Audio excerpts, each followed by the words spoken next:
Recordamos, como dije en mi lectura anterior, con optimismo a hacer la siguiente presentación del libro El 18 Brumario de Luis Bonaparte. Primero que nada, muchas gracias por su asistencia a esta presentación. Terminando de hablar yo y mis compañeros de mesa, ustedes podrán formular desde sus asientos las preguntas pertinentes a cualquiera de nosotros. Mediante este evento damos a conocer formalmente a los lectores en general, en idioma español, la edición del escrito de Carlos Marx, el 18 Brumario de Luis Bonaparte. Debo aclarar que este escrito, traducido a nuestra lengua, ya había sido publicado y difundido en muchos países iberoamericanos bajo el sello soviético de Ediciones Progreso, a mediados de la década de los 70 del siglo pasado, a través de sus obras escogidas Marx Engels en 3 tomos. Esta editorial dependía en ese tiempo del Instituto de Marxismo-Leninismo, instancia del Comité Central del Partido Comunista de la Unión Soviética. Otras editoriales de diferentes países también reimprimieron este escrito basado en el mismo texto de Progreso. Nadie en Iberoamérica, en consecuencia, pudo traducir literalmente antes o después de la de Progreso esta obra importante de Marx, excepto la que presentamos aquí. Es de subrayar que la edición de Progreso no fue una reimpresión de la que apareció en idioma alemán en 1956 a cargo del mismo Instituto de Marxismo-Leninismo, denominada Obras Marx Engels, MEU por sus siglas en alemán, a pesar de que esta última había mejorado la que había sido publicada en 1972 en las obras completas de Marx Engels, denominada MEGA por sus siglas en alemán. Es de notar también que la edición de Progreso no fue una publicación original pensada para cubrir las necesidades literarias del lector en español, sino una traducción libre e interpretativa al español de las obras escogidas de Marx Engels en 3 tomos, publicadas en los años 60 en ruso, en la extinta URSS. Con esto estoy diciendo que la responsabilidad editorial de la traducción al español de Marx Engels no fue exclusiva de Progreso, sino compartida con el Instituto de Marxismo-Leninismo ruso de aquella época. Es importante señalar esto porque la edición de MEU de los años 50 muestra a Marx y a Engels en todo su esplendor revolucionario y comunista, principalmente a través de las abundantes notas aclaratorias, mientras que la edición de Progreso, en cambio, aminoró o incluso suprimió este aspecto importante de su edición. Así, mientras las 2 ediciones soviéticas del 18 Brumario, la de 1932 y la de 1956, publicaron a Marx en alemán fielmente, no puede decirse lo mismo de la edición de Progreso en su traducción al español por 2 razones principales. Una, porque su traducción fue interpretativa, no textual, es decir, se lee ahí en general el vocabulario de los traductores, pero no el de Marx y Engels. Y 2, como ya mencioné, porque no fue una reimpresión procedente de la de MEU, sino una edición diferente que redujo considerablemente el trabajo de investigación de las notas aclaratorias en comparación a las ediciones anteriores.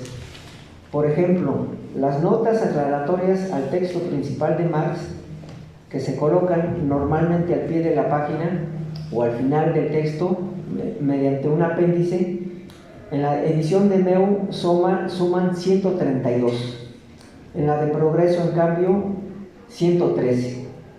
Pero la mayor afectación colateral al texto de Marx fue que Progreso eliminó 5 páginas de texto completas que contienen en la edición de MEU información valiosa sobre lo que sus editores llamaron datos de sus vidas y actividades, es decir, refiriéndose a las actividades y vidas de Marx y Engels.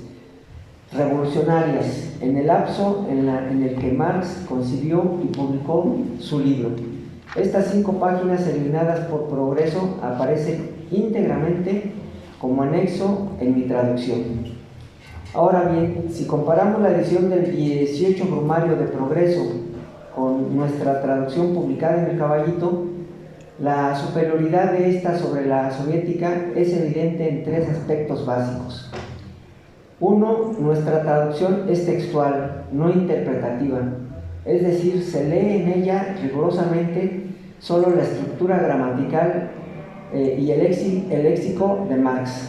2. Nuestra traducción está basada en la edición de Meu, considerada en su tiempo la mejor edición de las obras de Marx y Engels, ya que corrigió y mejoró el texto de la Mega 1 de 1932. Y 3. Las notas aclaratorias al texto de Marx en la edición del Caballito arrojan 254, mientras que la de Progreso suman 113. O sea, hay una diferencia de 141 a favor de nuestra edición. De estas 254 notas, más o menos la mitad corresponden a mi autoría y la otra mitad a Meu. A Progreso corresponden solamente 20. Decidimos también incluir todas las notas que no aparecen en Meu, pero sí en Progreso, en la edición del Caballito, para no ser calificados después de sectarios o discriminadores a un texto que rechazamos tomar como base en nuestra publicación. En este sentido, el criterio que adopté en cuanto a las notas aclaratorias incorpora el esfuerzo de investigación de Meu, de Progreso y mío, en aras de mejorar la comprensión del texto de Marx. Otras traducciones al español del 18 Brumario, emprendidas sobre todo por los españoles Wenceslao Roses y Manuel Sacristán, no mejoraron la presentación del texto de Marx, pues adolecieron del mismo defecto de Progreso, es decir, fueron traducciones interpretativas y no textuales, como se puede demostrar. Otra razón de peso para prescindir de la traducción de Progreso fue que incrustaron párrafos arreglados intencionalmente, aunque no precisamente en este escrito de Marx, para justificar ideológicamente en general el socialismo soviético, que va de la época de Lenin a la de Brezhnev, en sus diferentes versiones: polaco, checo, húngaro, chino, yugoslavo, etc., incluidos, por supuesto, los socialismos sobrevivientes a su desaparición, como el chino, el coreano, el vietnamita o el cubano. ¿Por qué fue para nosotros entonces de vital importancia traducir textualmente a Marx y a Engels? 3 fueron los motivos que nos movieron. 1, porque aspiramos a que la nuestra fuera el medio que pudiera introducir al lector hispanohablante completamente al interior del debate internacional de todos los tiempos sobre lo que Marx y Engels dijeron realmente.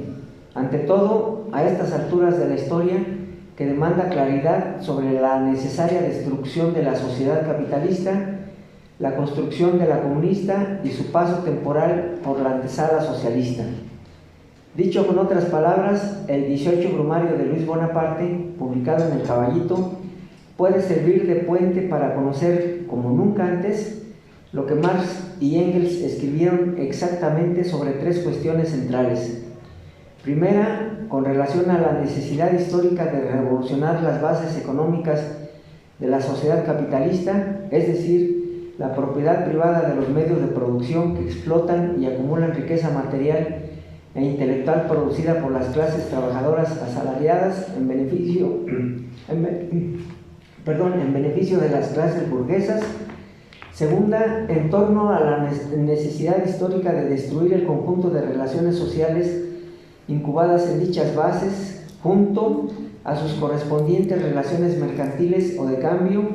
Y tercera, respecto a la creación de la sociedad comunista que pone fin a la propiedad social burguesa y recupera todo el plustrabajo creado por los trabajadores en beneficio no solo de una parte de este, como pasó en el bloque de países adscritos al llamado socialismo realmente existentes del siglo pasado, y pasa aún, por cierto, en el denominado socialismo de mercado actual, proceso dirigido por la dictadura revolucionaria del proletariado en el primer periodo de transición económico-político rumbo al comunismo. Con la traducción gramaticalmente exacta del escrito de Marx, todas las interpretaciones o imputaciones que han habido hasta ahora de diferentes autores de buena o mala fe que se derivaron de las lecturas de Marx y Engels basadas en las publicaciones de la editorial Progreso, por ende, carecen de fundamentos sólidos y terminan en burdas falsedades.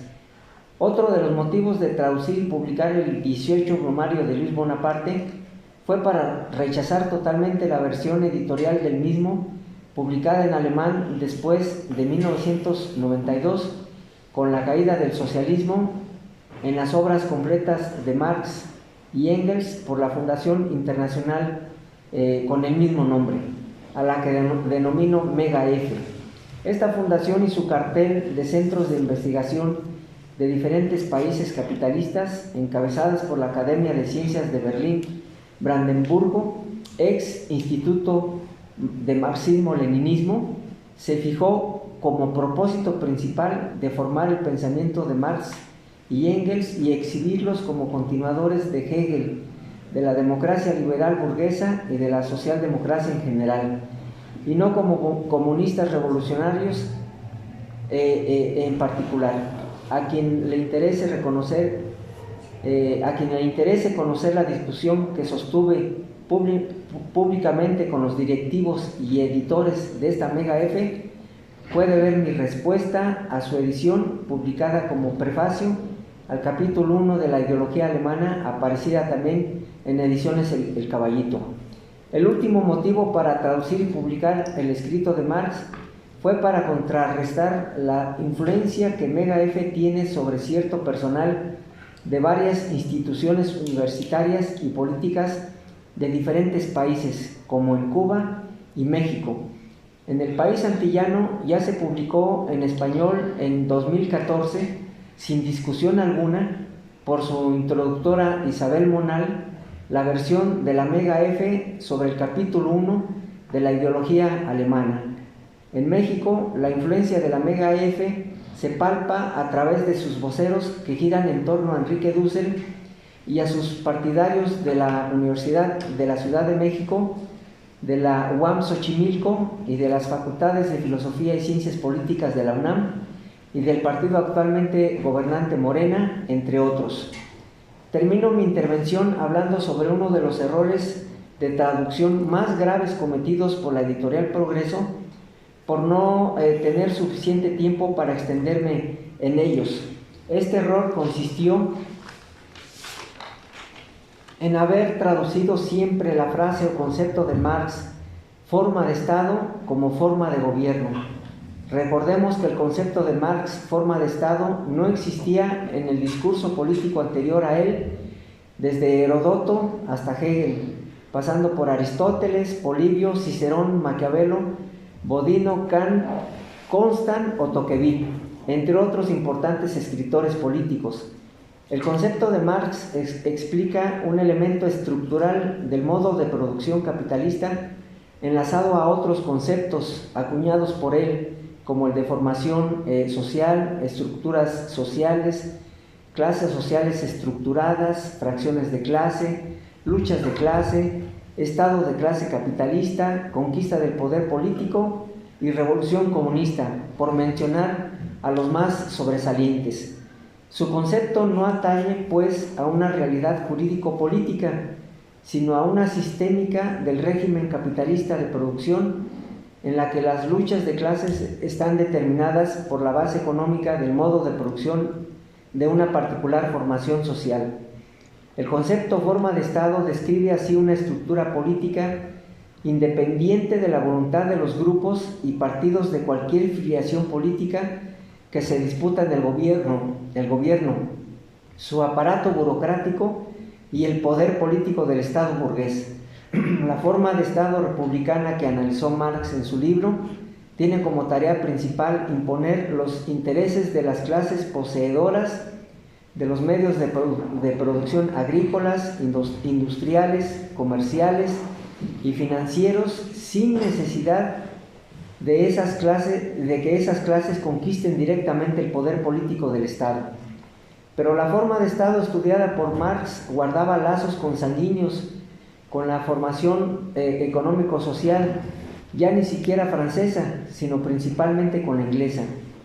Con este concepto, Marx advierte a la clase trabajadora de la necesidad de que el proletariado tenga como tarea el derrocamiento del orden burgués, como Marx menciona en el inciso 7 de su libro.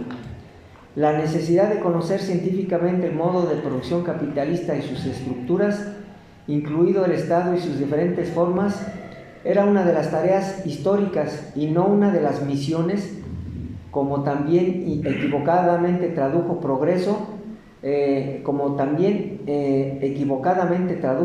progreso la palabra tarea del proletariado nacional e internacional en su lucha por transformar el régimen capitalista por uno socialista comunista.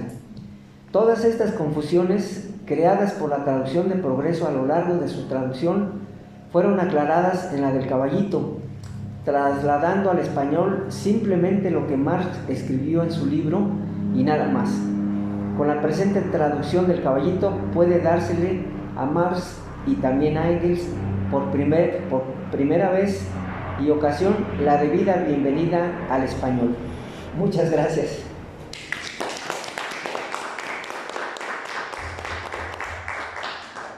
Pasamos la palabra al compañero Alfredo, integrante del grupo. Es que luego se inicia el sonido. Mejor lo apago. Al cabo estamos en familia. Integrante del grupo Juventud Revolucionaria, a quien estoy personalmente muy agradecido, aclarando lo siguiente. Miren, yo me ocupé en invitar a varias organizaciones estudiantiles que aparecen en internet o que conozco en las distintas universidades en las que laboro, y nadie quiso aceptar el reto. Pusieron pretextos de esto, del otro, y también me atreví a invitar a organizaciones ya formales como la del Partido Comunista de México, en la que me habían prometido participar, pero que finalmente rechazaron por diferentes motivos. Supe entre colación que ellos estaban embarcados ya en un proyecto editorial junto con una organización española, el Partido Comunista de España, para traducir otra vez lo que yo evité a toda costa, la traducción de progreso. No alcanzan ellos a comprender hasta la fecha que es riesgosísimo y muy peligrosa esa traducción, porque enmarcó a Marx y Engels, y se los voy a demostrar para la próxima sesión en la que hable sobre crítica al programa de Gotha, simplemente dentro del socialismo a la soviética. Ellos no creen que esta editorial soviética y lo que queda como sombra a nivel mundial con sus traducciones, en particular en español, tuvieron esa consigna. Y nosotros no podemos quedar atados a una herencia nefasta de considerar los trabajos de Marx y Engels como si hubieran sido obras solamente del stalinismo.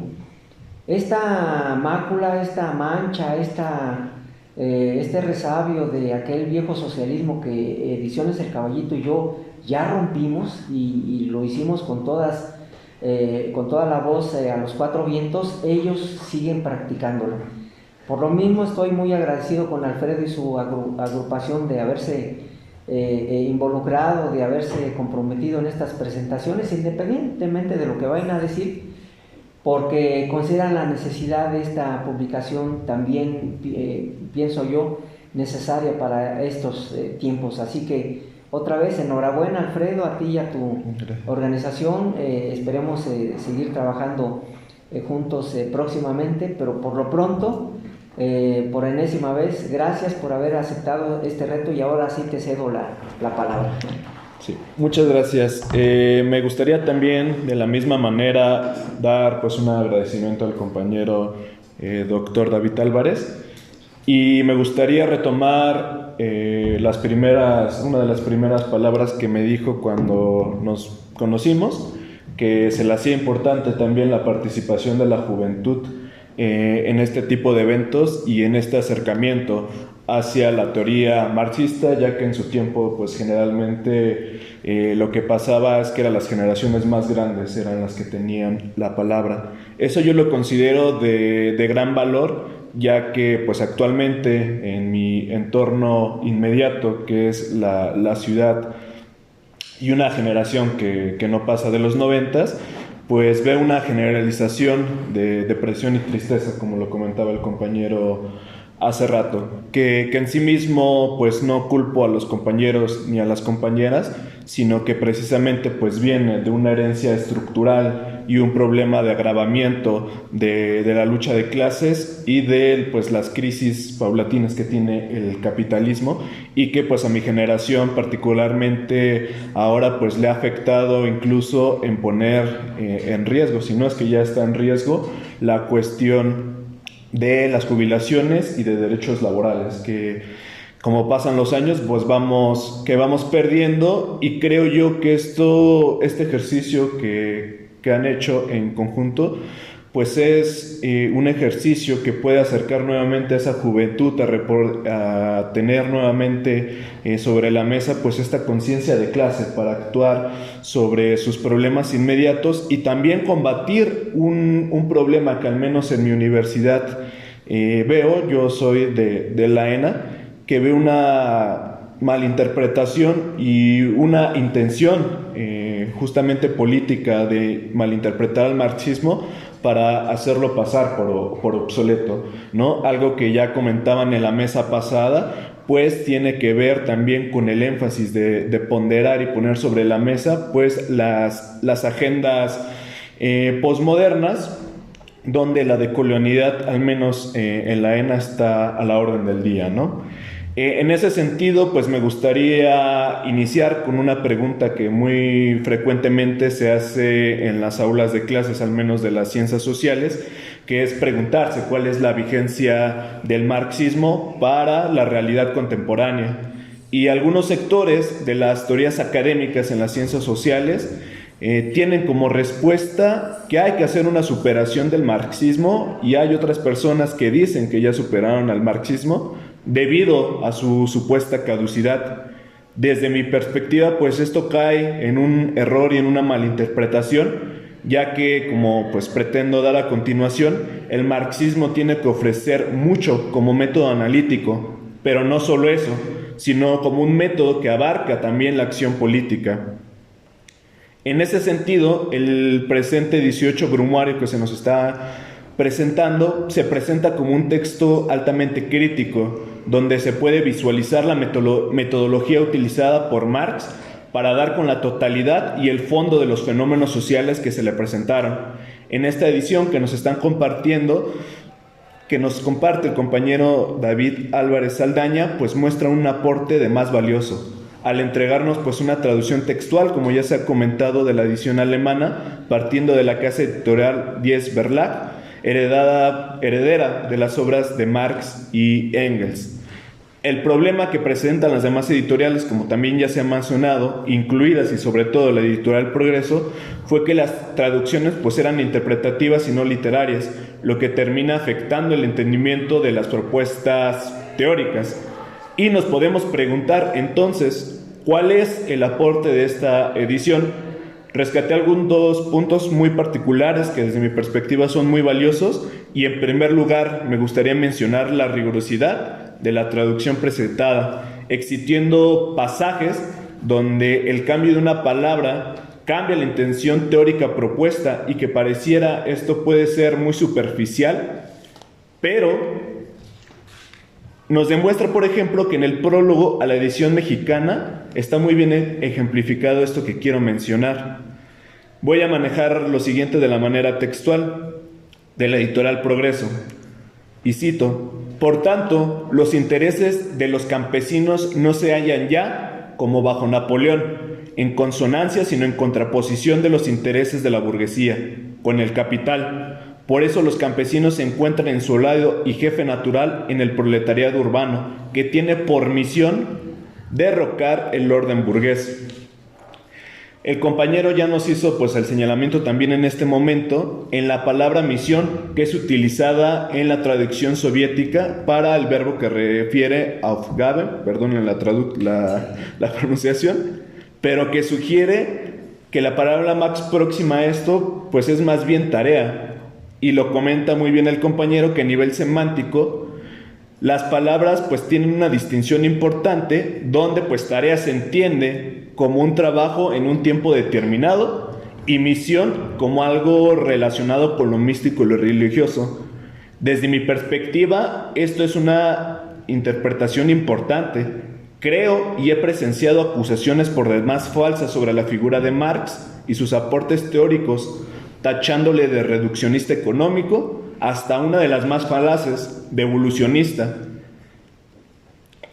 Sería injusto quizá acusar que el origen de estos falsos entendimientos y de estas intenciones políticas al mencionar este tipo de sentencias que tienen que ver enteramente con la traducción interpretativa. No obstante, vemos con este aporte que sería más difícil emplear este tipo de afirmaciones falaces contra la teoría y el aporte de Marx. Pero volviendo al prólogo de la edición mexicana, otro de los aportes que ayuda a la lectura de este texto es la recuperación textual que se hace de algunos pasajes centrales del texto y algunas categorías centrales, a saber, formación social, donde se desglosa cómo la recuperación de la dialéctica materialista, al mencionar que una sociedad nueva no aparece de forma divina o de la nada, sino que es el resultado de una anterior, además de otras categorías y conceptos como modo de producción y clase social. Y por última, una de las que también me parece muy importante que acaba de mencionar el compañero para cerrar su intervención, que es la forma de Estado, donde se nos menciona que el editorial Progreso pues precisamente es olvidada y inclusive se cambia a esta conceptualización de formas de gobierno. Este aporte pues abre una discusión bastante importante, porque al cambiar una categoría por otra, el análisis puede pasar de lo estructural y la lucha política de clases a un análisis jurídico-político.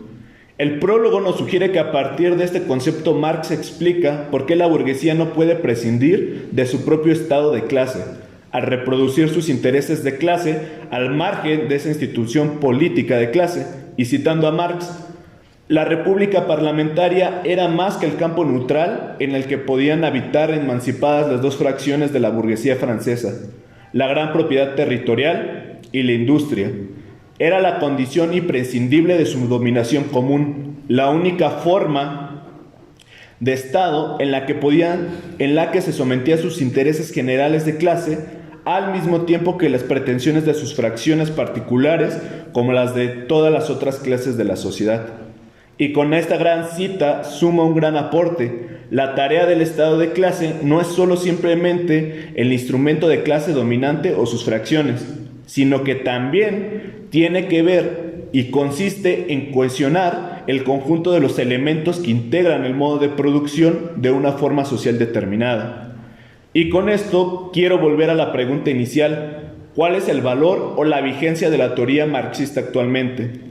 El texto aquí comentado es una evidencia de cómo utilizar el materialismo histórico y el materialismo dialéctico como un método que abarca la totalidad y es capaz de interrelacionar la historia y la política de una forma muy ventajosa.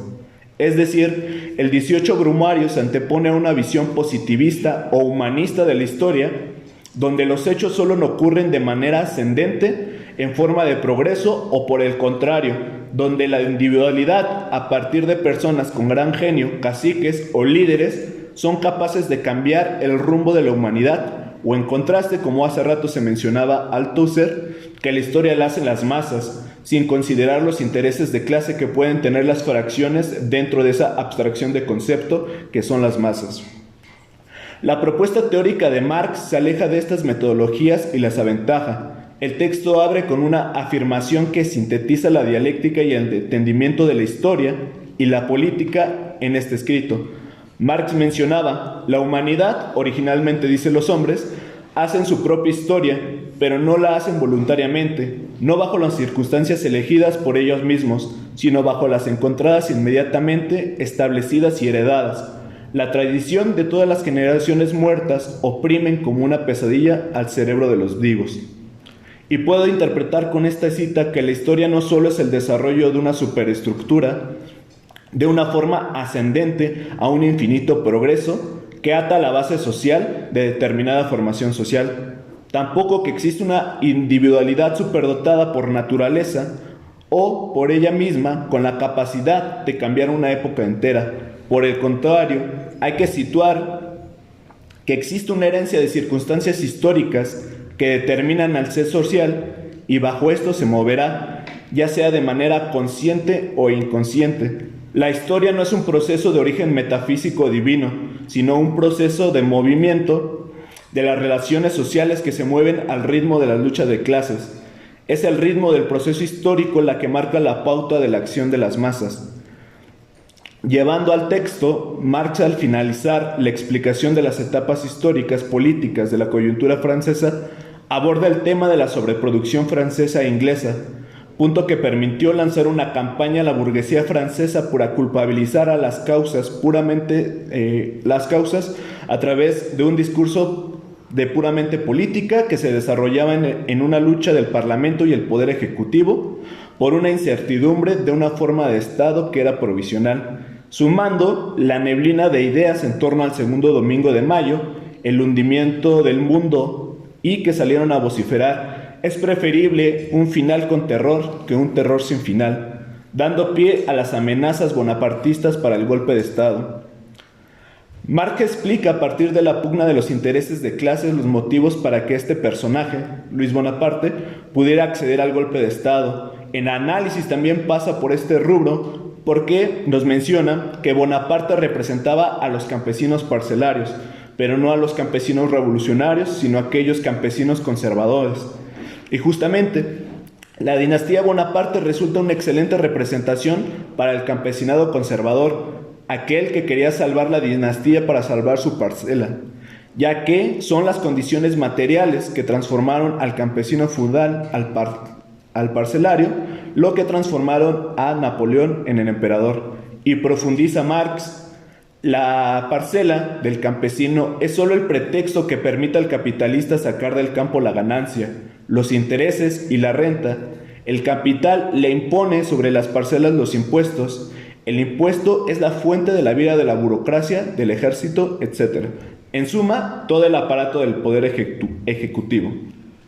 Y con estas citas pretendo hacer notar la importancia de este texto en la elaboración de una teoría política marxista, desarrollando los conceptos abstractos en la práctica de la narrativa histórica, haciendo notar la ley del movimiento de la historia, lo cual nos menciona que todas las luchas históricas, ya sea en el terreno político, filosófico, etc., son expresiones de la lucha de clases, lo cual es de suma importancia para el momento actual, porque nos da la tarea de reflexionar sobre las categorías de forma de Estado o el bonapartismo en épocas tan álgidas en América Latina, y no solo para una mejor interpretación de nuestra realidad, sino para su transformación. Desgraciadamente, el texto nos habla de la represión contra el movimiento obrero del 48, de sus dirigentes y la violencia ejercida por la Guardia Nacional. También de ahí se comprende la importancia de una correcta caracterización sobre el enemigo que estamos enfrentando. Trotsky, en su ensayo sobre el bonapartismo alemán, mencionaba que la decadencia de la sociedad capitalista sitúa al bonapartismo al lado del fascismo y parejo a él. No obstante, también hace mención que los fenómenos históricos nunca se repiten de la misma manera, y según él, la caracterización más importante del bonapartismo es elevarse sobre dos campos de lucha: la propiedad y el orden. Y así como ocurrió en 1848, durante el periodo de febrero, con la farsa de la Hermandad General, o en la profecía que parecía donde se hacía pasar a la República Social como pues una profecía, pero que en la realidad pues no significaba otra cosa que la forma política de revolucionar la sociedad burguesa y no su forma conservadora de vida. Tras de ello aparece la Guardia Nacional contra el Proletariado, reprimiendo y destruyendo toda prensa revolucionaria, o también con las campañas más distorsionadas al llamar socialismo a todo aquello que cuestione su dominación. Así hoy en día tendremos la tarea de entender las formas en que las clases dominantes quieren evitar la revolución proletaria, ya sea a partir de una dictadura bonapartista o con las recientes tendencias de la extrema derecha fascista en Europa o en América Latina. Es deber explicar, y no solo eso, sino transformar y accionar, así como lo hizo Marx con esta obra que comentamos ahora. Gracias.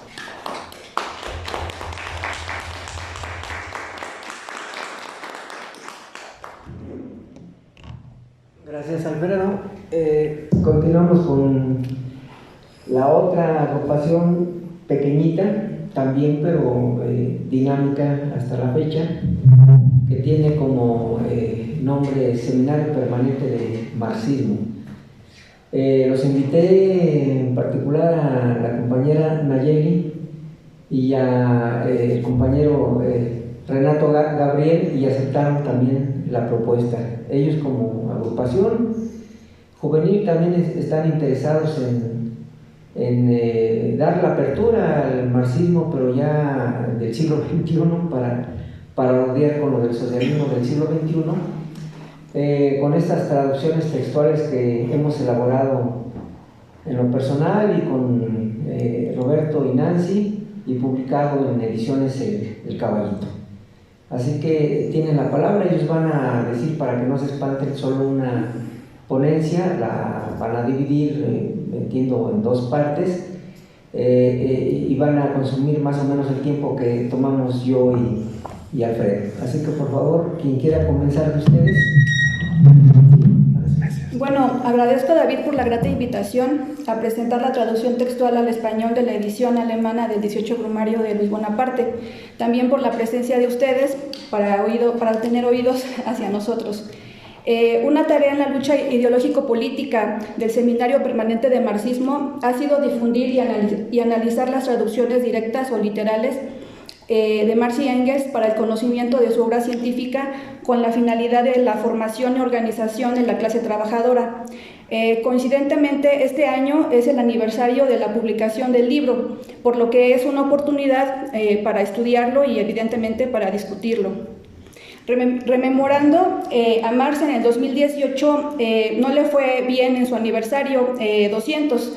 La mayoría fueron celebraciones propiamente a la socialdemocracia, al marxismo abierto y también al antimarxismo. Especialmente sobre el 18 Brumario, recuerdo la mesa del Colegio Nacional en la que los historiadores Javier García Diego y Carlos Illades lo calificaron como una mera crónica de los acontecimientos de la historia francesa, y sobre pretexto de desacralizar a Marx y Engels, vilipendiaron sus trabajos y aportes teórico-políticos. Tal vez sea demasiado aquí expresar cuáles fueron esos ninguneos, pero dan cuenta de la ignorancia supina de estos historiadores oficiales, y también de la importancia que tiene estas traducciones. Entre otras cosas, se dijo que la Gaceta Renana, así como La Revolución, que justamente fue la publicación en donde se editó el 18 Brumario, ellos afirmaron que no tuvieron un tiraje abundante o que realmente fracasó, pero nunca explican por qué fueron poco distribuidas, por qué fueron silenciadas y cómo sus integrantes fueron reprimidos y encarcelados. También burdamente García Diego menciona que Marx no sabía inglés y que su redacción del mismo fue torpe. Parece que al señor se le olvida que Marx fue contratado por el New York Daily Tribune, y donde escribió del año 1841 a 1862 casi 500 artículos, para ser exactos 497. Bueno, pues esto que suena realmente alarmante, porque es lo que se dijo en esa gran mesa del colegio que concentra a la producción científica nacional, pues vale decir que esta edición tiene la finalidad de invitar a que seamos nosotros los que conozcamos directamente los estudios de Marx y no solo o no primeramente a través de sus intérpretes y voceros, oficiales o no. Si ya leíste el 18 Brumario de cualquier editorial, puedes comparar las ediciones y ver por ti mismo las alteraciones que David indica en su prólogo y conocer evidentemente las consecuencias políticas de las que ya se han tratado aquí. Y si no lo has leído, la invitación es que lo conozcas. En sí mismo no es solamente una narrativa, una descripción, como menciona David, de la historia de Francia del siglo XIX, sino toda una guía de la concepción materialista de la historia, del trabajo científico de Marx en el estudio de un periodo histórico de una formación social. Es importante mencionar que la presente edición no es una reimpresión de la del 2013, que pues no sé si algunos de ustedes la conocen, de la misma casa editorial, sino una edición mejorada. El prólogo a la edición mexicana de David Álvarez, como ya se mencionó, tiene el objetivo de mostrar los aportes de Marx para el análisis político, además de ejemplificar los errores de traducción de ediciones pasadas y sus consecuencias políticas. También el lector encontrará, como también ya se mencionó, nutridas notas al pie de Progreso, Marx, Engels, Berke y los traductores que ayudan a situar y comprender mejor el escrito de Marx. Además encontrará un anexo recuperado también de Marx, Engels, Berke sobre los datos de vida y actividades de Marx y Engels de diciembre de 1851 a mayo de 1852, que ayudan a comprender los aportes de Marx ligada a su práctica política, que es algo que muy pocas veces se hace, ¿no? Y esto es también una novedad, un aporte del anexo que se incluye en esta edición.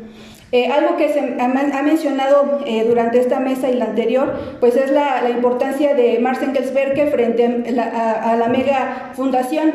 Sin embargo, cabe aclarar que desde el 2016 la editorial la editorial Diez Verlag, que pues tiene su casa en Berlín o su sede principal, desde el 2016 está siguiendo también las normas y las pautas editoriales de la mega fundación, y ellos también están reeditando la Marx, Engels, Berke, o lo que ellos llaman todavía así, con esas pautas políticas que se han criticado en esta mesa. Por lo tanto, entre Mega 2, como se le conoce, o como aquí David puntualmente ha descrito como Mega Fundación, y Marx, Engels, Berke de la editorial Dietz, pues ahora es lo mismo. Por lo tanto, es importante diferenciar Marx, Engels, Berke de la editorial Dietz del 2016 hacia acá, de justamente la Marx, Engels, Berke de los años de la RDA, que es la que aquí se tradujo con gran acierto.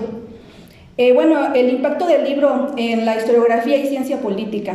Bueno, agradezco realmente otra vez a David poder estar en esta facultad en la que cursé hace algunos años o bastantes años la licenciatura de ciencia política. Pocas veces se puede tomar la palabra desde aquí, y bueno, teniendo esta oportunidad y a distancia de una represalia en la calificación o algo parecido, me gustaría dar cuenta de cómo se ha retomado este libro de Marx en la facultad por parte de algunos académicos llamados marxistas, esperando que lo que diga sea parte del pasado, pero no lo sé, ¿verdad? Sobre todo porque sé que desde el 2013, cuando se publicó la primera edición del libro al español, David lo ha incorporado como parte de la bibliografía estudiada en sus clases.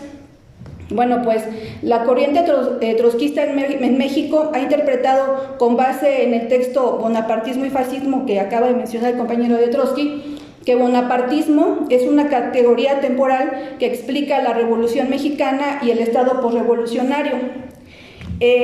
Aquí también con gran tino ustedes habrán visto ya que en la portada de esta edición se pone aquí a un personaje, ¿no?, que podría ser evidentemente Luis Bonaparte, pero sin rostro, ¿no? Con este bufón, ¿quién puede ser? Esta cabeza, ¿quién puede ocupar esta cabeza de este cuerpo? Bueno, pues para Gili, su Luis Bonaparte sería Obregón, bonapartismo obregonista, al que le confiere audacia individual. Eso mismo dijo Roger Bartra. De igual manera, para Araujo, el cuerpo de Luis Bonaparte tendría la cara de Obregón, Calles y Cárdenas, bonapartismo cardenista. Manuel Mora encontró su Bonaparte en AMLO, de la 4T y la MTS, de la izquierda revolucionaria repite lo dicho por los anteriores, y ahí debo incluir a otro historiador que es Silva Herzog. Todos ellos entienden el bonapartismo como un régimen personal que tiene el papel de árbitro que permite en tiempos de crisis social el equilibrio catastrófico o inestable de las clases. Bonapartismo trotskista y cesarismo gramsciano han hecho dichas categorías para hacer apología a un sujeto histórico y la construcción de nuevos ismos. Sin embargo, en Marx no propuso dichas categorías. Aquí también el compañero va a ahondar sobre eso. Antes bien las rechaza en su prólogo a la segunda edición de 1869. Dijo que su obra contribuirá ahora a la eliminación de esa frase escolar común así llamada cesarismo, deberíamos agregar bonapartismo, en esta superficial analogía histórica, precisamente porque cesarismo no diferencia las condiciones económicas, así como los engendros políticos de la antigua Roma y sociedad moderna. De modo que en la obra de Marx no existen analogías, modelos conceptuales, ni generalizaciones que prescinden del contenido propio de la formación social en cuestión. También en la historiografía no marxista se alude a la explicación de un proceso histórico, a la acción, voluntad, impronta de un hombre o mujer o cualquier género, ¿no? En la historiografía nacional es común encontrar la explicación de los acontecimientos políticos y económicos en relación a la impronta de una personalidad histórica, lo que ha dado lugar al caudillismo, caciquismo, presidencialismo, biografía y nueva biografía del poder, que son apologías históricas a individuos como si fuera a geografía toda una martirología en la historia de bronce u otro enfoque.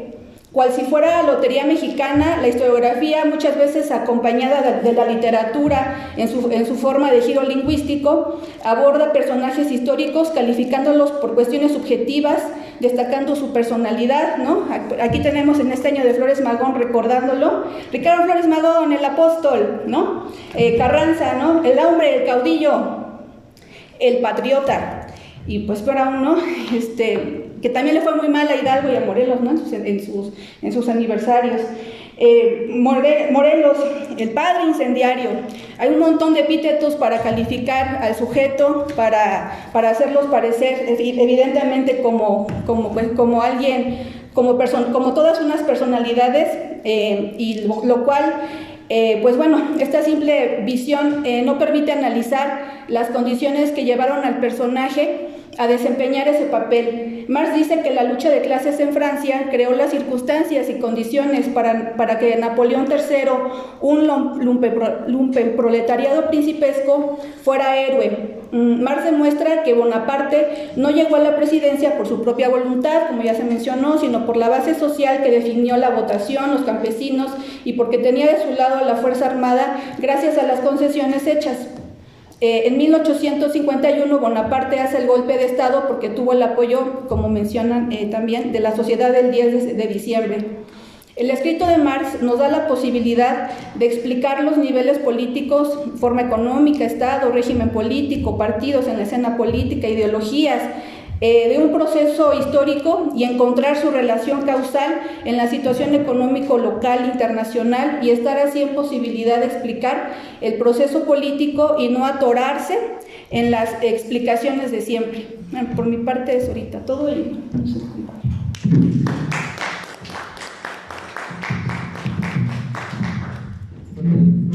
De nuevo reiterar los agradecimientos a David, que tampoco me siento como correcta ahorita que nos dijo que vamos a tener el mismo tiempo que una persona, ¿no? Y dije, bueno, es que da gusto, igual como la compañera Nayeli, yo soy egresado de esta facultad, entonces sí es así un impacto volver, ¿no? Y más que volver con los escritos de Marx, porque como decía David al principio, la facultad no es muy afecta al marxismo. Desde que yo ingresé aquí en 2004, entonces estaba todo esto de la democracia y la participación ciudadana y todo esto. Entonces sabemos que les da escozor, ¿no? Les da escozor hablar de Marx. Yo nunca escuché hablar de Marx en toda la carrera, les soy sincero, simplemente solamente las clases de David. Entonces para que veamos a qué nivel, ¿no? Y cuando se hablaba del 18 brumario, si es que alguna vez yo estaba tratando de recordar, se hablaba pues de las cuestiones de la burocracia, pero pues muy por encima, ¿no? Entonces, cuando David me invita a presentarles el libro del 18 brumario, pues bueno, pensé yo, ¿no?, que cómo se presenta este libro, ¿no? Entonces, quería decirles que pues es una vertiente, son dos vertientes la que da, ¿no? David abre esta época de traducciones con el manifiesto del Partido Comunista. Creo que ya merita una segunda edición. Espero que David nos dé y con agrado, ¿no?, el anuncio que va a venir. Luego vino la ideología alemana. Aquí es importante decir, bueno, no, primero vino esto, que es la edición del 18 brumario de Luis Bonaparte. Como se pueden dar cuenta, el libro sí cambió con la nueva edición, ¿no?, que son estos dos libros. Como vemos, es radical el cambio de la portada, porque bueno, digo, no por demeritar la figura de Marx, pero esta pues, es muy bella, ¿no? Y pues a los seguidores de las cuestiones de las películas, todo esto, pues David nos ofrece pues, muy bonita, ¿cómo se llama?, portadas de los tres, ¿no? Entonces, quien le gusta las trilogías, pues esa es la trilogía de Marx. Exactamente, es la trilogía de Marx, es la lucha de clases, el 18 brumario y la guerra civil. Entonces, así es como se debe de hacer el trabajo y de seguir su lectura, ¿no? Entonces, así se presenta esto. Como vemos, pues ya va a quedar para el souvenir, para el recuerdo, pero ya se avanzó, ¿no? Entonces, ¿por qué se dio esta cuestión de la traducción? Ya lo explica David en el primer capítulo de la ideología alemana, en su respuesta a las pautas, porque Marx Engels, que es la más grave, como dice David, perdón por la pronunciación, la Mega genera unas pautas de edición que hace un cortadero, literalmente, cortadero de textos para hacer algo que compagine con su ideario político. Entonces David da su respuesta en este libro. Es importante nombrarlo porque estamos aquí en la facultad y en la facultad hay, ya David habló de la UACM y de la UAM, pero aquí en la facultad existe un enclave de esto que el proyecto se llama Grado Cero y lo conforma Jaime Ortega, otro maestro que no recuerdo, de la facultad. Y bueno, se llama Grado Cero, Teoría de los Márgenes, tienen un canal en YouTube y ellos invitaron incluso a Roberto Fineschi, que es uno de los traductores, traductor sí al italiano y al español, y editores de la Mega Fundación, ¿no?, que estamos hablando. Entonces, aquí también está su enclave, junto con, junto con Modonés y toda la gente que sabemos aquí, ¿no? Entonces, es importante esta traducción porque, como lo dice David, ¿no?, hay una rigurosidad y escrupulosa fidelidad a la estructura gramatical del discurso.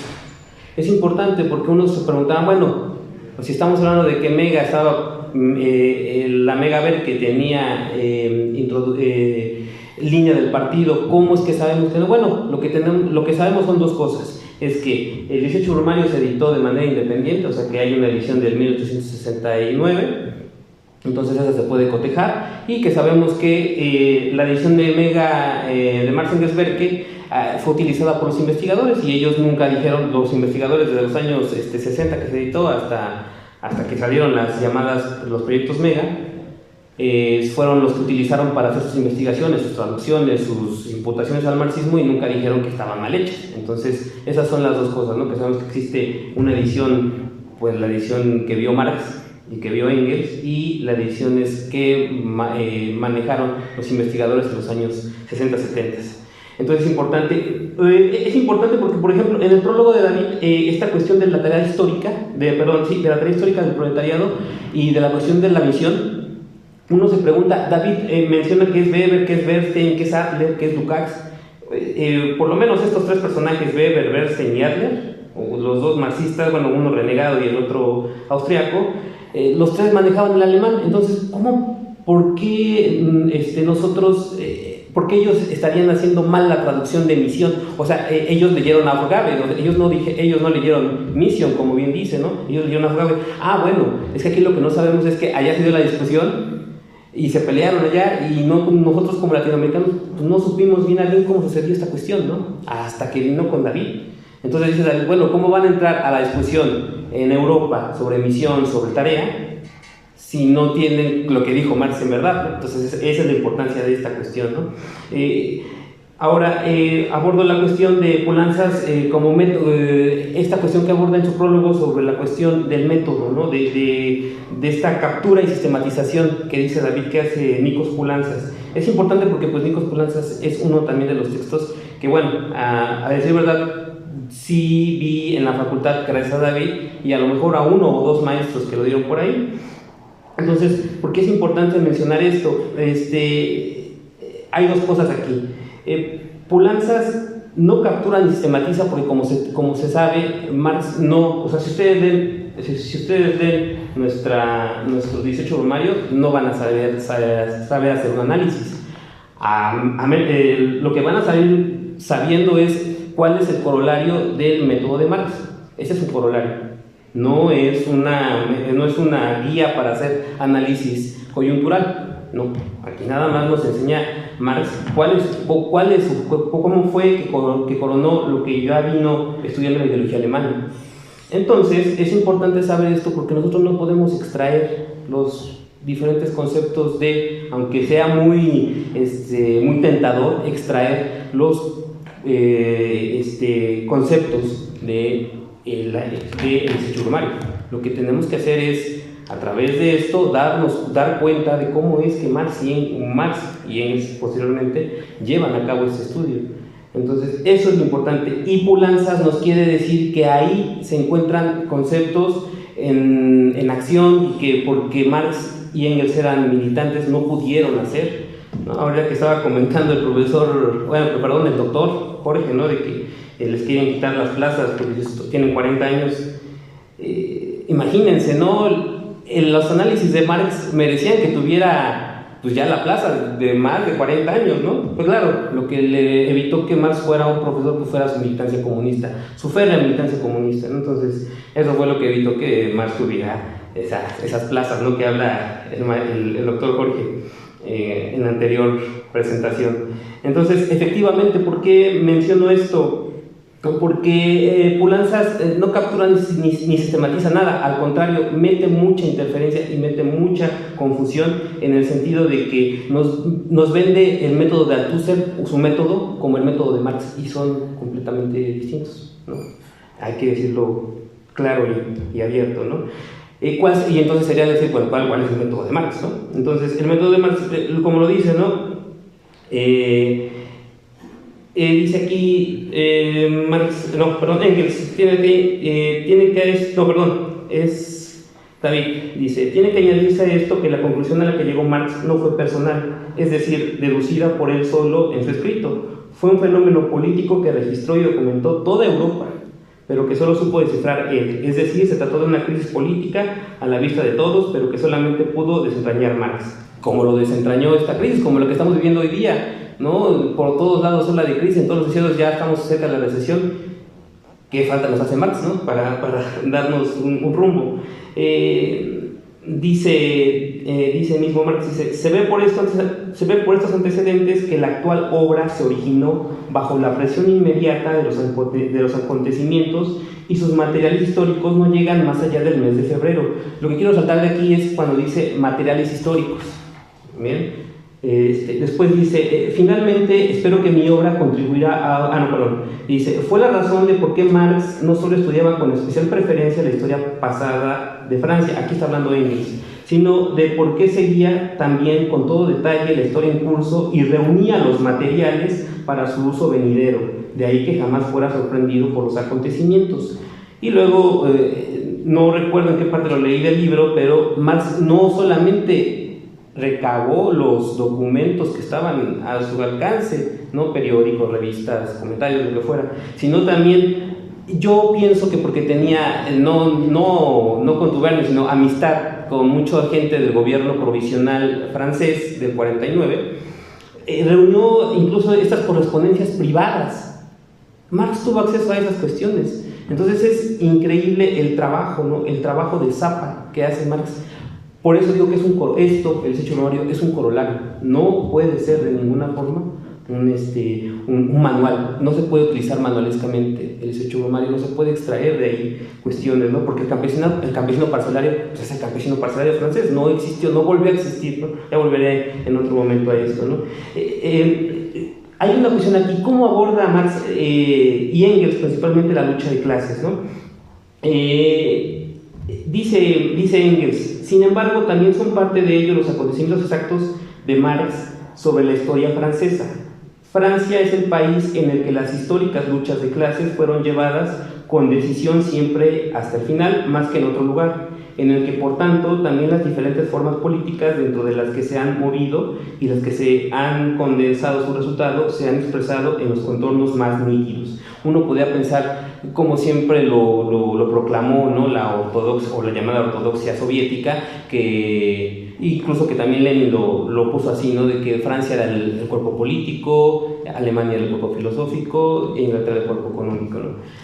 Lo que yo pienso más allá de esta cuestión es que Francia en un momento, en una configuración capitalista, representaba el segundo lugar, ¿no?, de países capitalistas. El primero era Inglaterra y el segundo era Francia.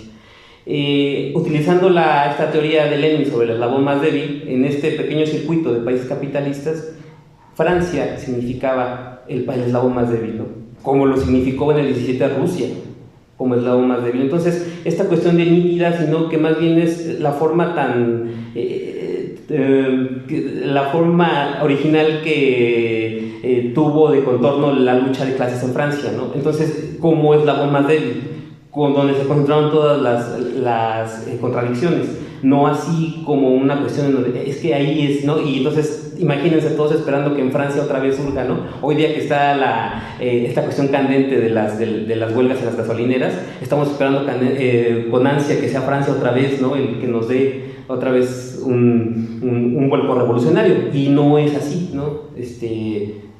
Es como vemos que va avanzando, o sea, no nos podemos quedar con esto que fue dogmatizado por los soviéticos principalmente, ¿no? Entonces, otro aspecto es también esta cuestión de el economicismo, ¿no?, en la obra de Marx. Oye, imagínense, si uno se pone a leer el desecho primario, ¿cómo analizaría Max Weber, por ejemplo, la actuación de los nacionales, ¿no?, de los republicanos tricolores o la socialdemocracia? ¿Cómo lo caracterizaría? Pues él diría que es una dominación, ¿no?, del orden carismático, del orden legal, legítimo, ¿no? Que la socialdemocracia sería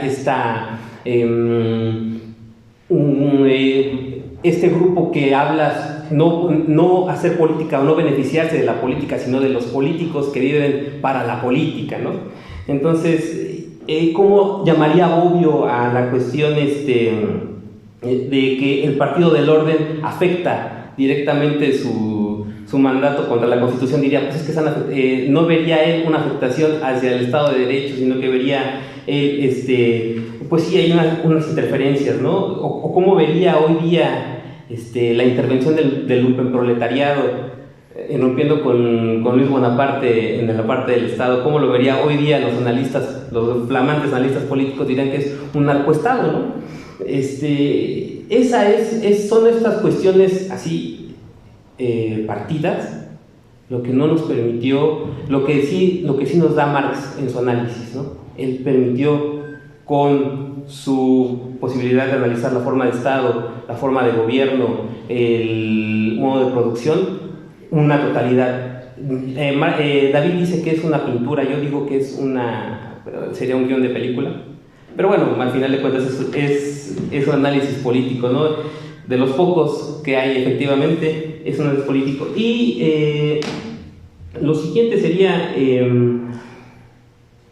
cómo marca lo que es el economicismo, ¿no? Siempre se le ha dicho que el marxismo es economicista.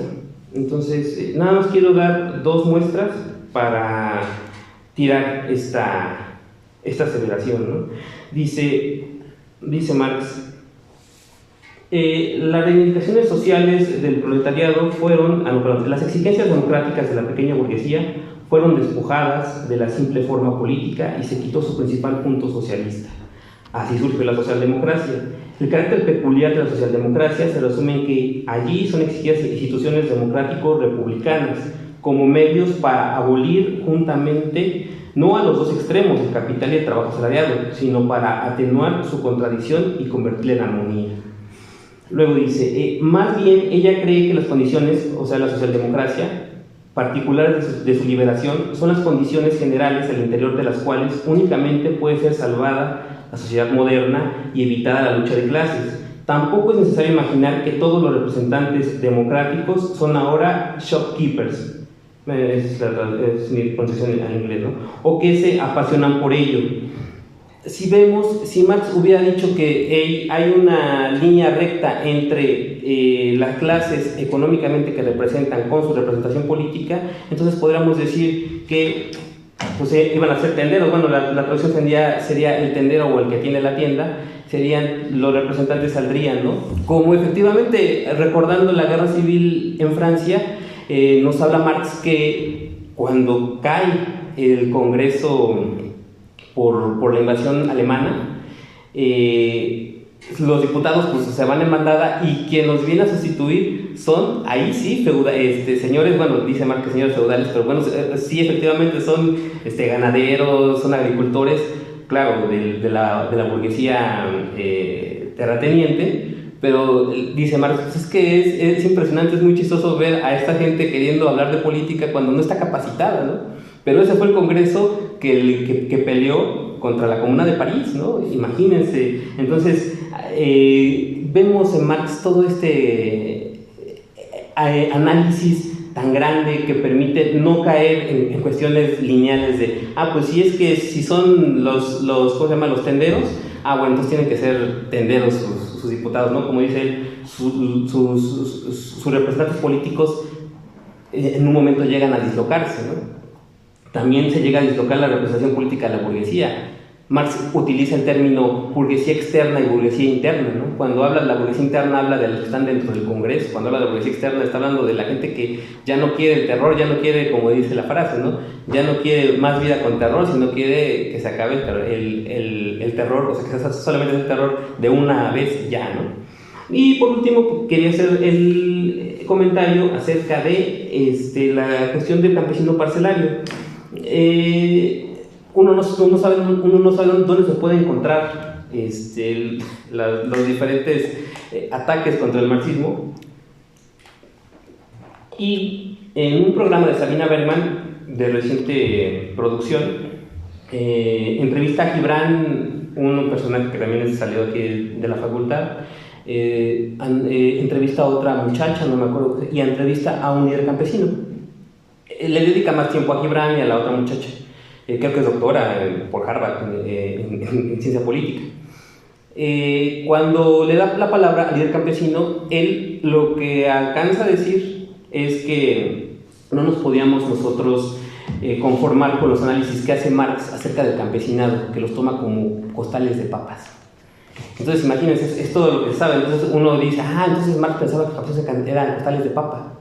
Entonces, para esas malas o para esas tergiversaciones sobre Marx, tenemos que invitarlos a leer el último capítulo, ¿no? Es sintomático que sea el último capítulo del 18 Brumario. ¿Por qué? Porque sabe que tiene que acabar con cuál es el sostén, qué hizo que Bonaparte llegara al Estado.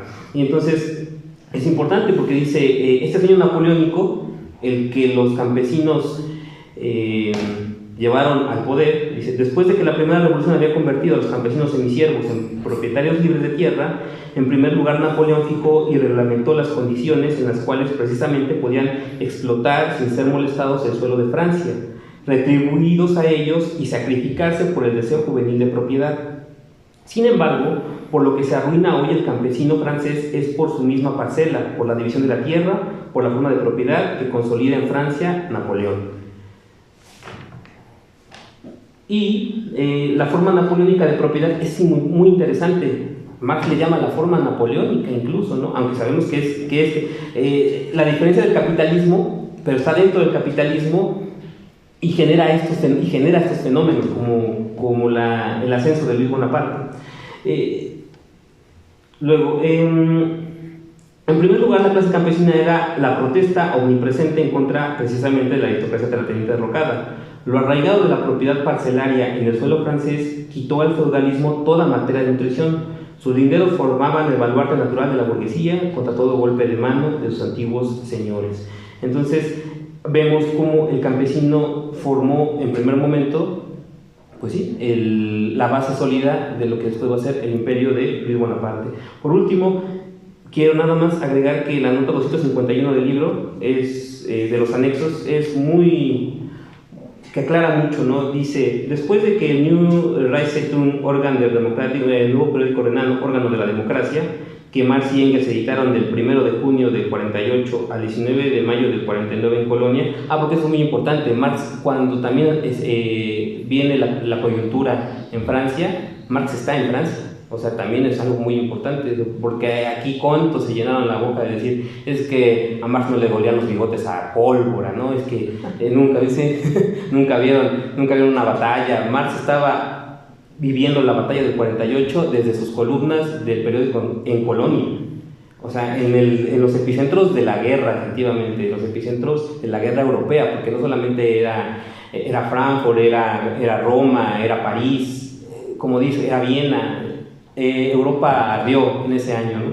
Entonces, dice, la revista se creó en sí para la tarea de trazar las bases del análisis histórico materialista de las enseñanzas de la Revolución del 48-49. Y esto es lo importante, para determinar el carácter de la nueva situación histórica y para elaborar después la táctica del Partido Proletario Revolucionario. Esa era la tarea de Marx y Engels. Elaborar la nueva situación histórica en la que podía actuar su Partido Proletario Revolucionario. Y muchas gracias.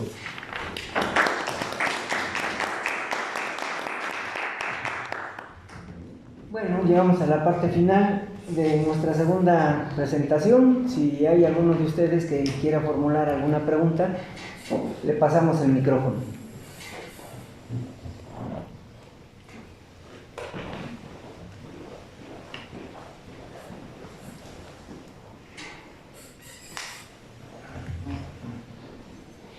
Pues bueno, yo quiero dialogar aquí con el compañero, ¿no? Cuando justo mencionas la importancia de los otros movimientos que no están dentro de la lucha, digamos, que comprende la concepción materialista de la historia como una guía para la lucha ideológico-política. Mencionas que no es culpa de esos sujetos sociales, de esas personas, ¿no? Hombres, mujeres, cualquier identidad. Sin embargo, justamente en este texto se menciona que pues, tienen intereses de clase y que, como tú mencionabas también, ¿no? Se descifran a partir de comprender la forma de Estado, qué representación política tienen y también cómo la expresan en su práctica política. Y bueno, te lo digo porque creo que hay que ser cuidadosos cuando uno menciona esto, porque hay autores como Silva Herzog que cuando analizó a Obrador dice, y no nada más a él, sino a todo el gobierno en turno, dice, no, pues es que ellos no se dan cuenta del papel que están jugando, justamente dialogando con esto que tú dices, ¿no? Que no tienen la culpa. Y efectivamente, ¿no? Como se menciona en 18 Brumario, no somos los sujetos que por nuestra voluntad y por o nos demos cuenta, ¿no? Y actuemos para cambiar, ¿no? O para darle otro contenido, de esa forma reflejo, ¿no? Pero evidentemente esta manera de comprenderlo existe, ¿no? Para desculpar, por así decirlo, totalmente, en el sentido de no hay intereses de clase, pero una cosa es esta crítica al voluntarismo, a la personalidad, y otra cosa es evidente que es posible nosotros desde la ciencia histórica, bueno, desde la concepción materialista de la historia, en cualquier disciplina, historia, ciencia política, sociología y demás, poder descifrar estos intereses, ¿no?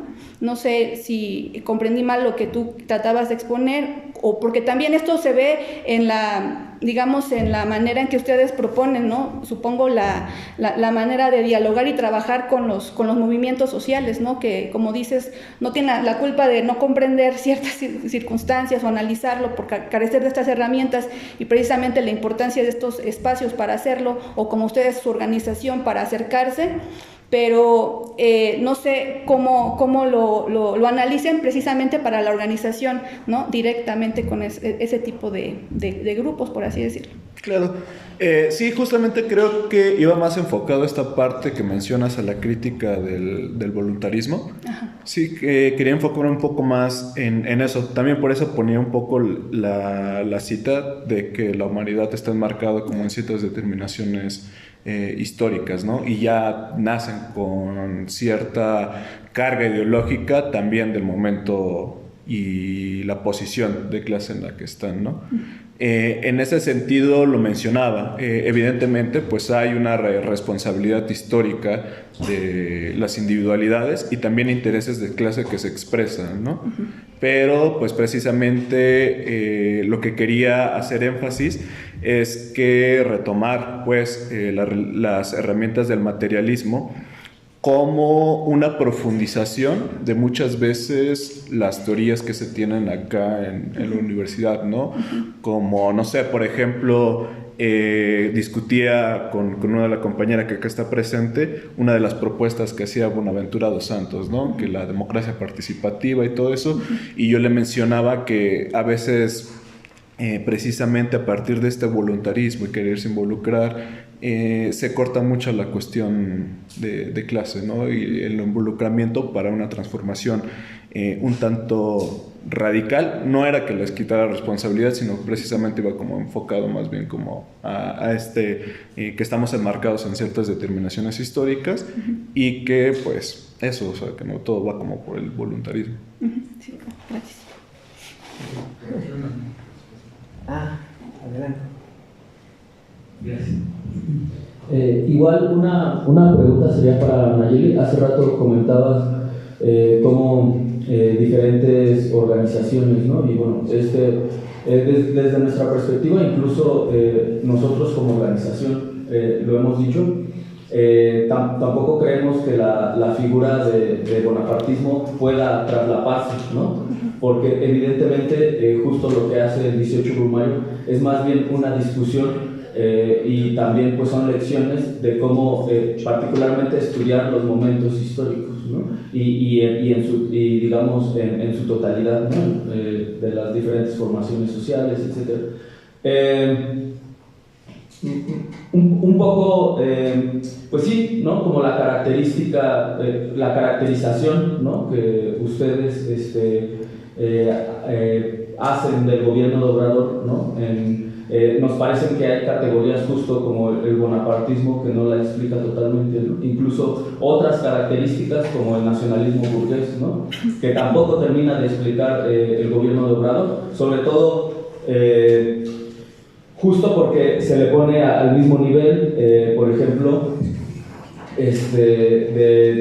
digamos de los otros nacionalismos burgueses, ¿no? en Latinoamérica, ¿no? Que tampoco terminan justo de explicar. O sea, no es lo mismo, incluso aunque hayan estado participando, digamos, en dinámicas geopolíticas en conjunto, ¿no? Evo Morales y Chávez, ¿no? Por ejemplo. Entonces, y incluso los vuelcos que han dado, ¿no?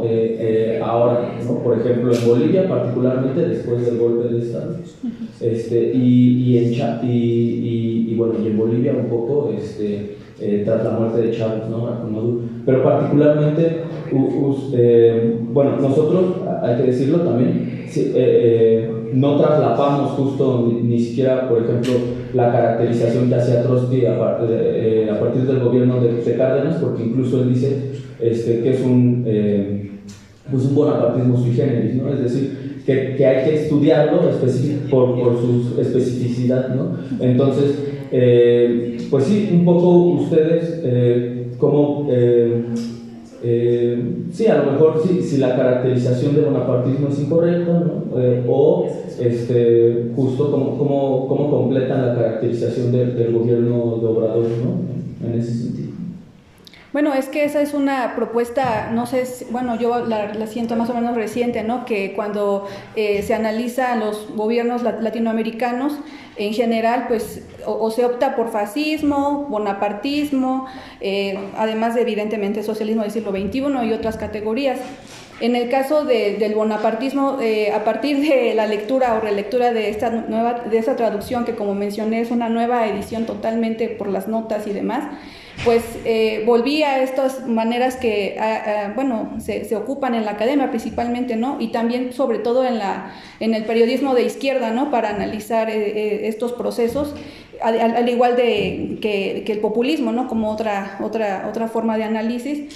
Y pues uno, más bien a mí me llevó a una forma de, digamos, de cuestionamiento, ¿no? Acerca de este más que concepto como modelo incluso teórico, ¿no? que están usando ellos, como mencionaba, periodistas, académicos, opinión pública, para analizar pues un gobierno cualquiera, ¿no? Entre ellos el de Obrador. Yo lo menciono porque lo de otros historiadores, porque a mí se me hace un desatino hacerlo de esa manera, puesto que y eso es muy chistoso porque de todo el libro del 18 Brumario, al igual que de otros, solamente entresacan ciertas citas y de esa manera salen airosos, digamos, de lo que se comprende por bonapartismo e inmediatamente lo caracterizan un gobierno, por así decirlo. Ahora, ¿qué se comprende por bonapartismo, no? Yo, la verdad, en lo que revisé para poder indicar en esta mesa algunas cuestiones, porque pues evidentemente se necesita profundizar, pues cada quien lo caracteriza diferente, me parece, ¿no? Como el bonapartismo, como un gobierno que se pone por encima de las clases. Pero eso dice, por ejemplo, Arnaldo Córdoba, ¿no? Eso es lo que hace cualquier forma de Estado, ¿no? Pero él entiende forma de Estado como forma de gobierno.